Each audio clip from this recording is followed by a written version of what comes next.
So, welcome to our first video in the Saints salary cap hell series, as in how in the hell are we going to solve this problem?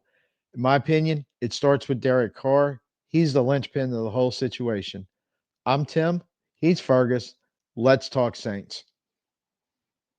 My apologies for what I'm about ready to do. Um, we've got to talk some numbers when it comes to Derek Carr. I'm going to pop up the full screen in just a second.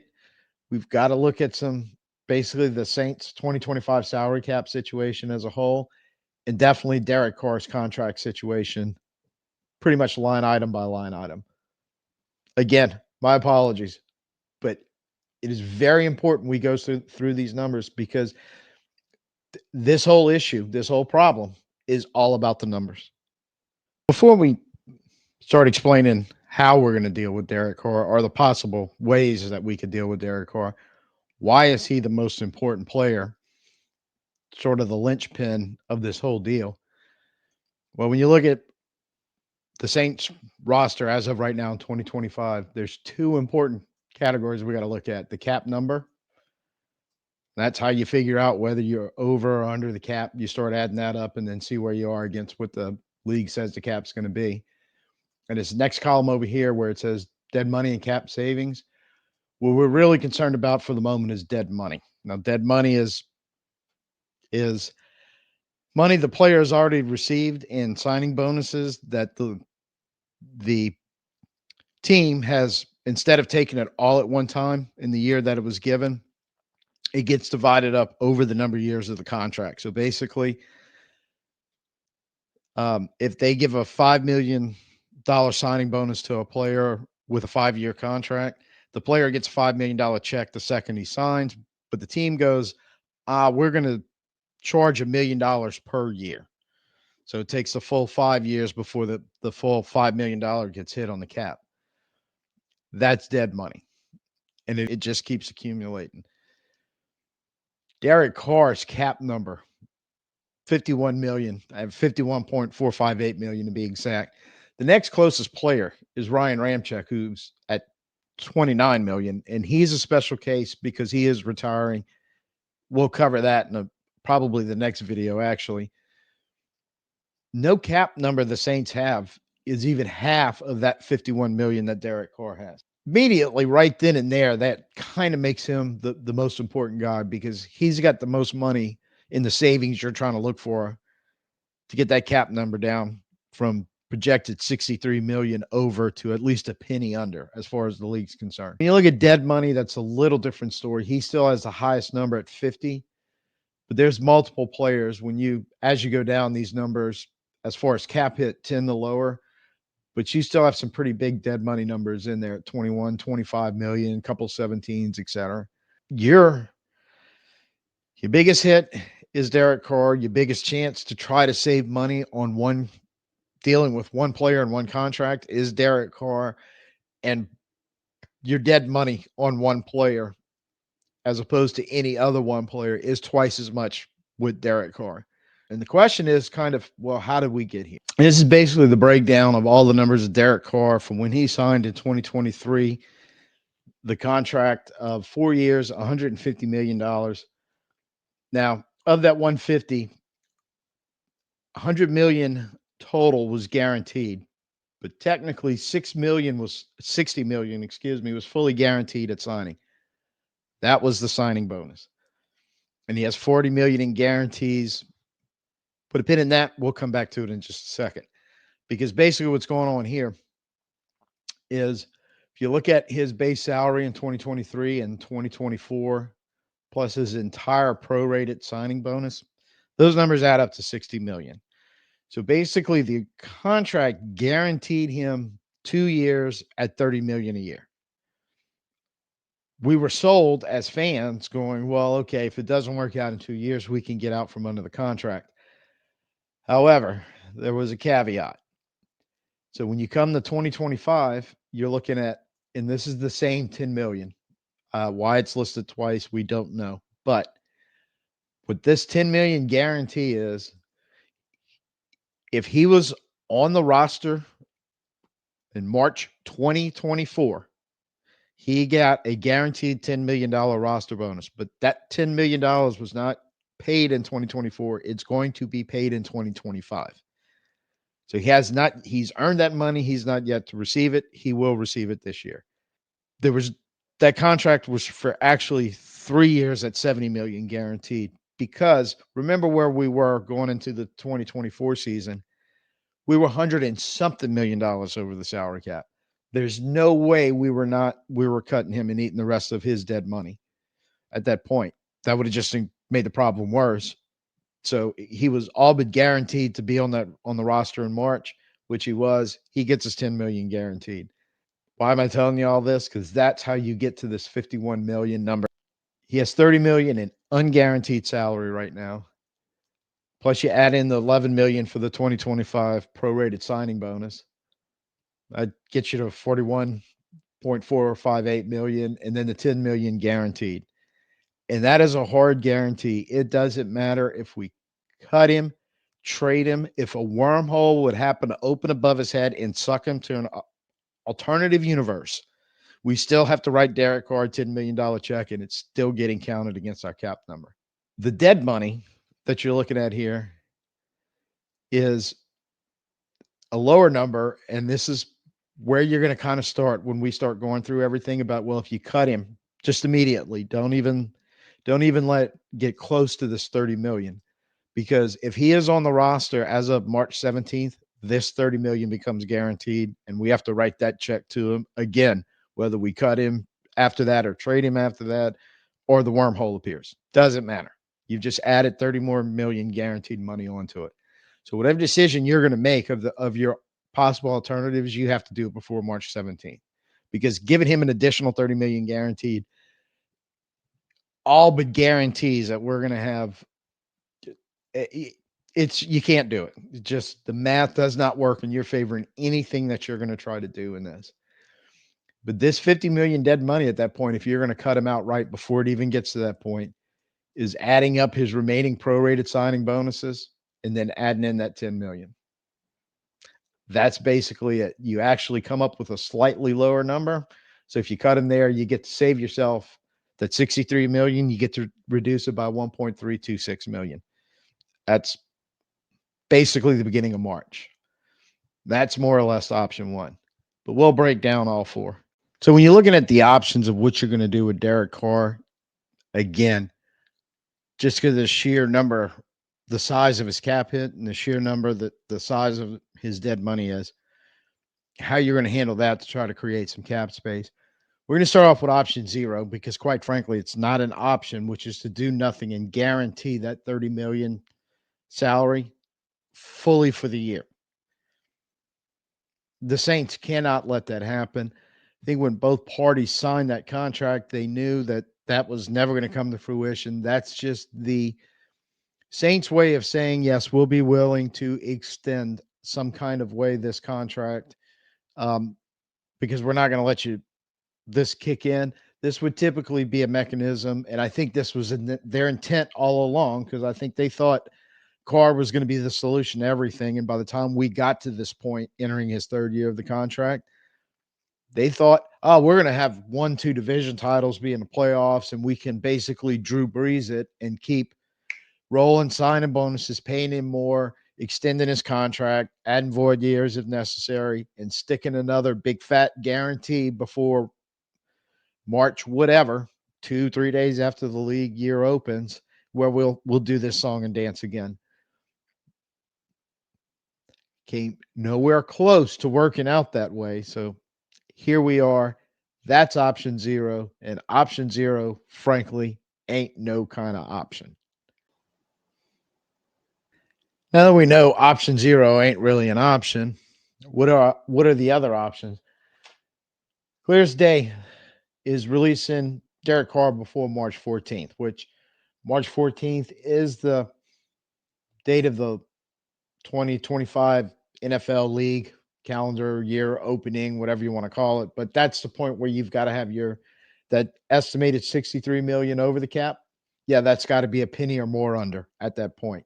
So you can release them beforehand.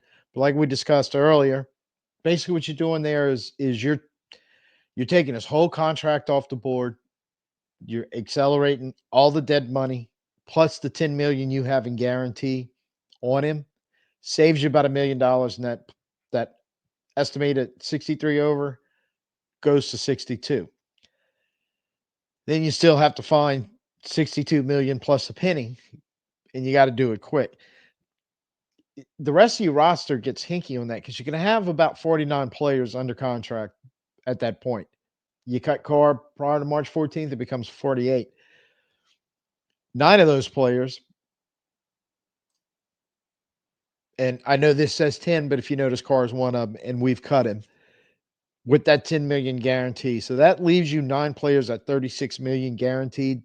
You're going to have to dip into that. You're going to have to start spending some of those that 36 million you have guaranteed to these 9 players over 2025. The old convert it into a signing bonus, spread it out over dead money. Some of them really wouldn't hurt you all that much. Yeah. For instance, Alvin Kamara just signed a new deal. He's got, let's round it up to 3 million. If you were to go ahead and bump that up into a signing bonus, say give him 2 million and let him that 990 be part of his salary. Since he still has void years and contract years remaining, that 2 million would be split up. In the greater scheme of things, 500,000, $500,000 per year of dead money that you're shuffling back down. It buys you a little bit of room. It's not really kicking much of a can down the road, but how much good does it really do you? Because you have to keep doing that to all kind of other players, and it's still not going to be enough to get you home.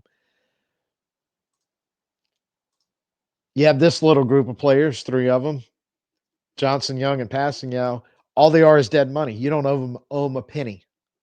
For all intents and purposes, what's going to happen with these guys is if you don't bring them back, they're going somewhere else looking for a new job, but you're getting 17 million, almost 17.5 million in dead money hitting your books. Part of that plus 63 million over. But the only one that gives you a chance to do anything with their salary is Young, who might be the only one of the 3 you would be interested in re-signing. But you got to do it for cheap. Basically, if you could somehow magically agree to get him to play in 2025 for 5 million, you could remove 4.088 million off your books. That they would return back to actually it's a little more than that. It's about 6 million. They would go back to because he's got 4 void years. So void year 2, 3, and 4 would go back to their normal dead money, and you'd be able to fix part of that remaining 3 million would be off the books. It would just be shuffled down with those 3. Still doesn't really help solve your problem. It just whittles it away a little bit. The interesting thing is you have 32 players, and actually be 31 because Carr makes this list also. You can cut 31 players, and cutting those 31 players, basically including Carr, all 32 players saves you 9.2 million. You still got a long way to go to clear that 63, and now you have no roster left.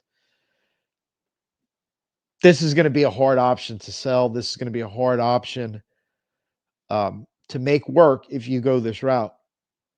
But it's doable. But it's going to be a lot of cap gymnastics. There's going to be some of the players on this list, if you look a little further up, that you may not want to think about bringing back, but you might have to. If you Foster Moreau, but you got to take a pay cut, Foster. Colin Saunders, but you got to take a pay cut.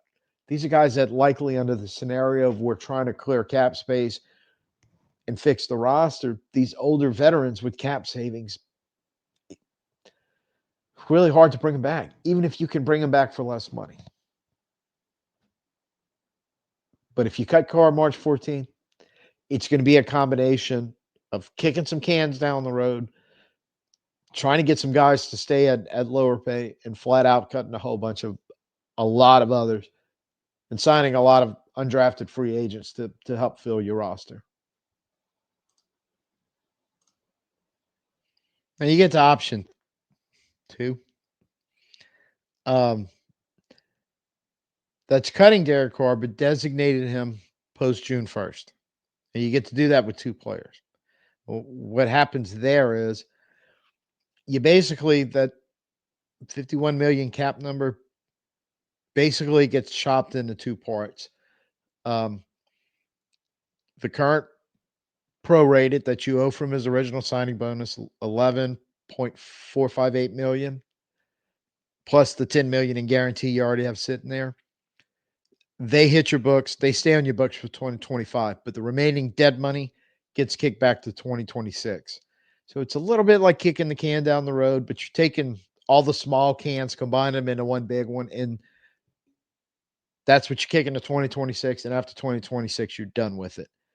So create some cap space for you in 2025 and doesn't completely crush cap space in 2026, but it does take a chunk out of it, tune of about 30 million in Carr's case.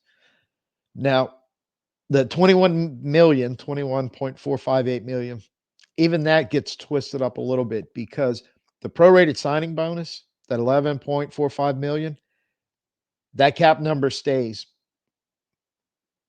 pre-June 1st.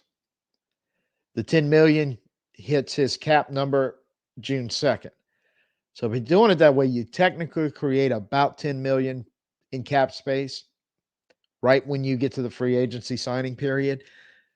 So in essence,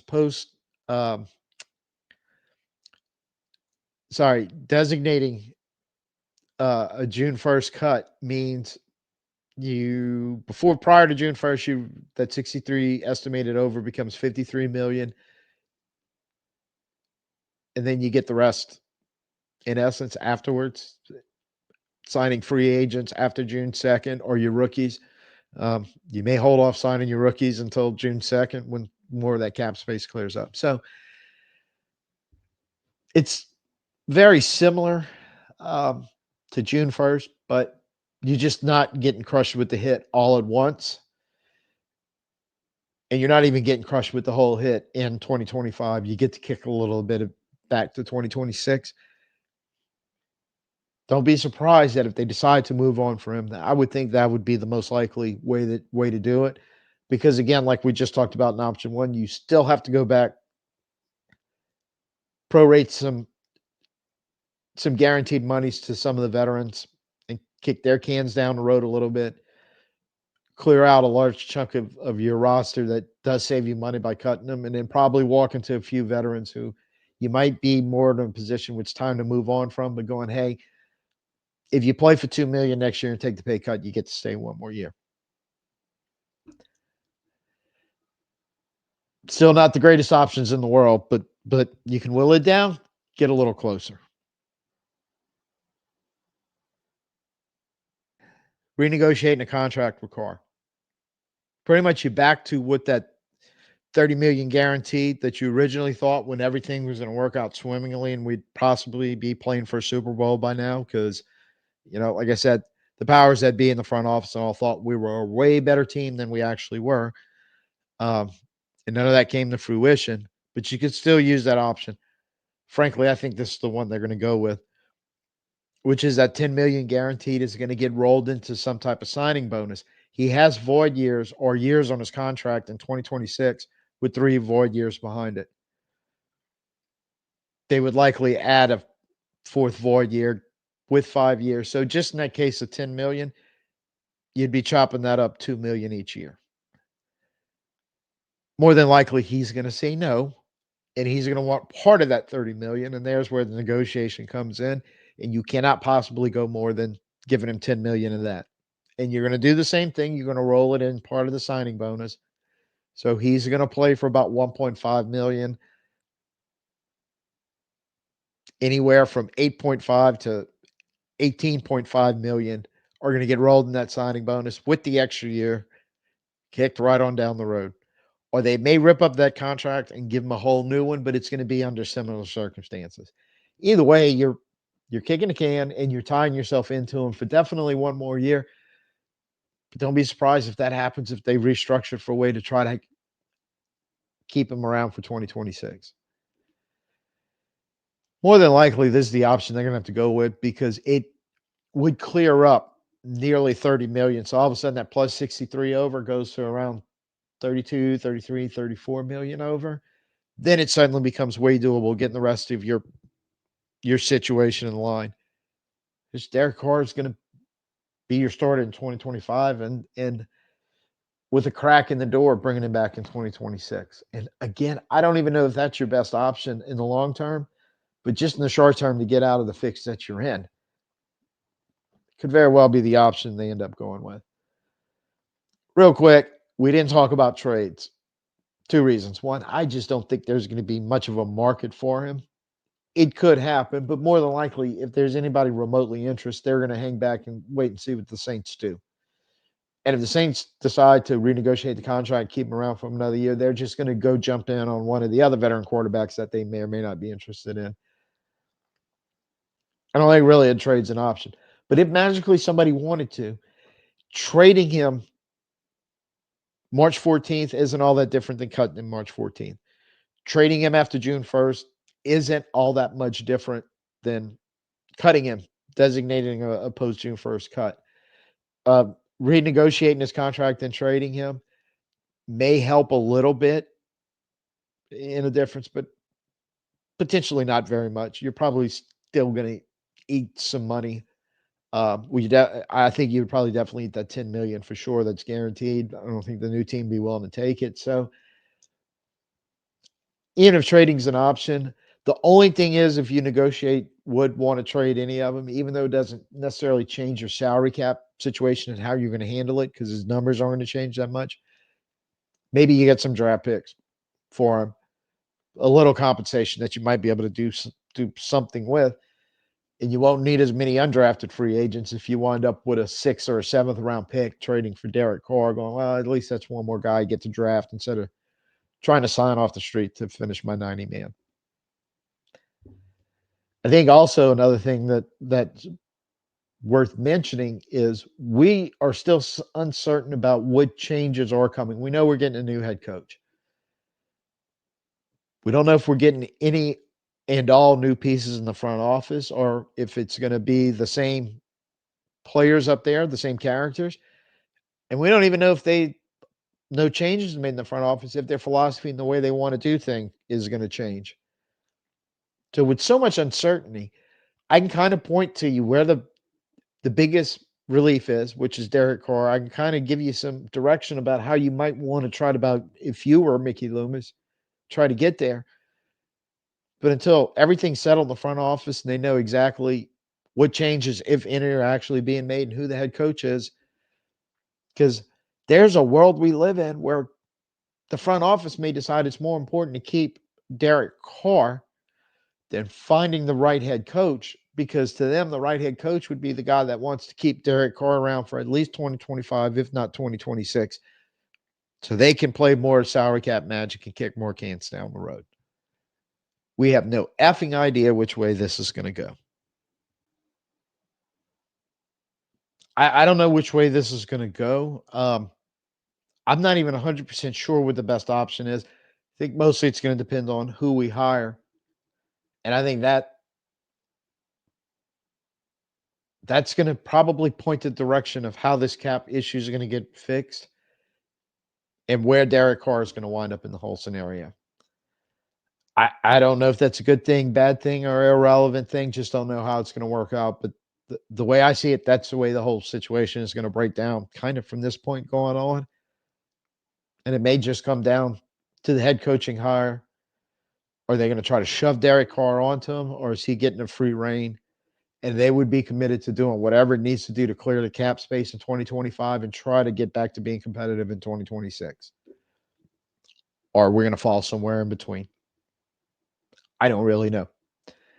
So if you're first time here, please go ahead, hit the like, share, subscribe, drop some comments below. I'm expecting comments on this, rightfully so, because it's a lot of opinion and conjecture. I realize that, and I'm giving you my best guess on the information that I have and on how the salary cap works.